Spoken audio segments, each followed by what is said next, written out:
Hello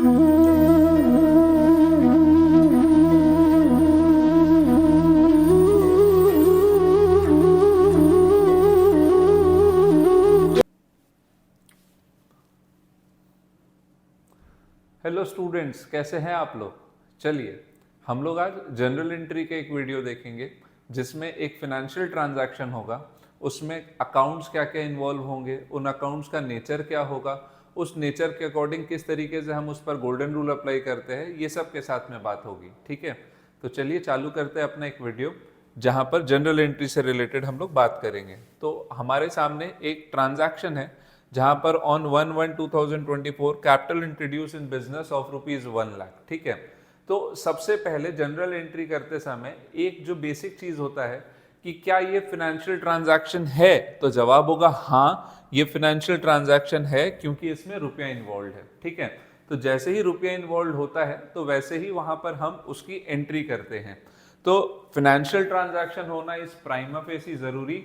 and going forward अब इसके अंदर जो हमें देखना है वो ये देखना है कि इस ट्रांजैक्शन में आपका कौन कौन सा अकाउंट्स इन्वॉल्व है। ठीक है, जब हम देखते हैं कि बिजनेस में कैपिटल लगाया गया, कैपिटल का मतलब होता है पूंजी। ठीक है, तो बिजनेस में कैपिटल लगाया गया है तो सर एक तो फॉर श्योर अकाउंट जो मेरा आने वाला है दैट इज कैपिटल अकाउंट, जो पहला अकाउंट है। और कैपिटल रुपए के तरीके से लगाए जा रहे हैं। ठीक है, the amount is invested by the owner into the firm is termed as capital. तो यहां पर जो अमाउंट है that is in the form of cash. ठीक है, तो जो दो अकाउंट का इन्वॉल्वमेंट है पहले उसके साथ हम लोग को क्लियर होना चाहिए। दैट इज एक है मेरा कैश अकाउंट और दूसरा है मेरा कैपिटल अकाउंट। चलिए अब इसके बाद इनका नेचर का अगर हम बात करते हैं तो cash is real in nature. ठीक है, to be more specific it can be touch seen and felt, hence it becomes a tangible real account. ठीक है, तो यहां पर कैश अकाउंट के साथ की बात हुई। अब इसका अगर हम नेचर बात करें कि डेबिट और क्रेडिट इसमें किस तरीके से पुट ऑन होता है, तो रियल नेचर के अकाउंट में debit what comes in and credit what goes out. ठीक है, बिजनेस में यदि रियल नेचर का अकाउंट आ रहा है तो डेबिट होगा और जा रहा है तो क्रेडिट होगा। ठीक है, गोइंग फॉरवर्ड कैपिटल का मतलब क्या, कैपिटल का मतलब it is representing the person who is the owner of the business who had invested money.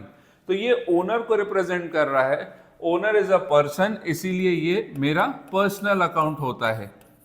ठीक है, it is personal in nature.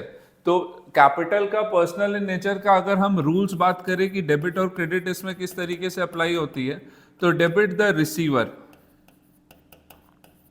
And credit the giver. ठीक है, अगर कोई पर्सन बिजनेस से रिसीव कर रहा है तो वो डेबिट होगा और कोई पर्सन बिजनेस को दे रहा है तो वो क्रेडिट होगा। तो यहां पर the owner is giving his money to the business in the form of capital. तो हमने देखा एक कैश अकाउंट इन्वॉल्व है जिसका नेचर रियल है, एक कैपिटल अकाउंट इन्वॉल्व है जो कि पर्सनल इन नेचर है। अगर इसको हम पोस्ट करते हैं, रिकॉर्ड करते हैं, तो यहां पर बिजनेस में पैसा आ रहा है, cash account will be debited because it is coming in and the owner is giving it into the business, the owner becomes the giver, hence his account will be credited। ठीक है, तो यहां पर debit और credit क्या है ये हमें समझ में आया कि कौन सा अकाउंट डेबिट होगा, कौन सा अकाउंट क्रेडिट होगा। चलिए आगे बात करते हैं कि इसको हम लोग रिकॉर्ड कैसे करते हैं। तो जनरल एंट्री का एक प्रीसेट फॉर्मेट होता है। इस प्रीसेट फॉर्मेट में सबसे पहला कॉलम है डेट। अगर आप देख सकते हो तो ये ट्रांजैक्शन कब हो रहा है, sir it is occurring in 1/1/2024। ठीक है, तो ये ट्रांजैक्शन मेरा 1/1/2024 में हो रहा है। तो सबसे पहले कॉलम में अपन डेट चढ़ाएंगे जिसमें जिस तारीख को ये ट्रांजैक्शन फिनेंशियल ट्रांजैक्शन हो रहा है। गोइंग फॉरवर्ड इसके बाद इसमें हम लोग अगर नेचर का अकाउंट जो इन्वॉल्व थे उसके साथ हमने बात किया, तो यहां पर अगर हम देखते हैं तो cash is coming into the business, hence cash account will be debited and owner is giving it to the business. तो जो कैपिटल अकाउंट है वो क्रेडिट होगा विद अ फिगर ऑफ कितना, सर 1 लाख रुपया। तो यहां पर 1 लाख के साथ on debit and credit side each entry होने वाली है। अब अगर मैं किसी को भी ये ट्रांजैक्शन दिखाऊंगा और ये एंट्री दिखाऊंगा तो क्या उसे समझ में आएगा? सर जरूरी नहीं है कि हर एक जन अकाउंट्स का बंदा हो या हर एक जन को अकाउंट्स का नॉलेज हो। तो इसीलिए हम लोग हर एंट्री के बाद इस ट्रांजैक्शन को नरेट करते हैं, ठीक है।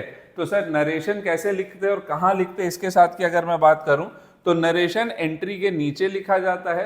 It is to be kept in simple and sweet words, ठीक है। ज्यादा बड़ा नरेशन नहीं रखना है। तो इस एंट्री में क्या हो रहा है, बिजनेस में मालिक ने पैसा लगाया, बराबर। तो यहां पर मेरा नरेशन क्या हो जाएगा, बीइंग कैपिटल इंट्रोड्यूस, ठीक है। Again it is not a hardcore science, यहां पर ऐसा कोई जरूरी नहीं है। आप इसमें और भी लिख सकते हो, being capital introduce by the owner, ठीक है। Being capital introduce by the owner in the form of cash. तो नरेशन अपने हिसाब से अपन लिख सकते हैं, नरेशन में कुछ ऐसा फिक्स्ड नहीं है, लेकिन हाँ वो समझ में आना चाहिए सामने वाले को, ठीक है।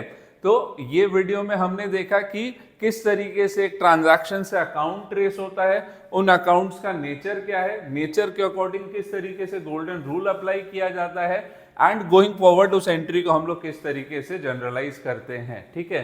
तो उम्मीद करते हैं आपको ये वीडियो समझ में आया है, ठीक है। इसी तरीके से अकाउंटिंग एंट्रीज के, जनरल एंट्रीज के छोटे छोटे वीडियोस हम लोग लेकर के आते रहेंगे। अगर आप चैनल में नए हैं तो do like, share and subscribe, ताकि आपको नए वीडियोस का नोटिफिकेशन मिलता रहे। और हाँ, वो बेल आइकन दबाना ना भूलिएगा, ठीक है। I hope you enjoyed studying the general entry with me. Wait for the upcoming video. Till then, enjoy. Thank you.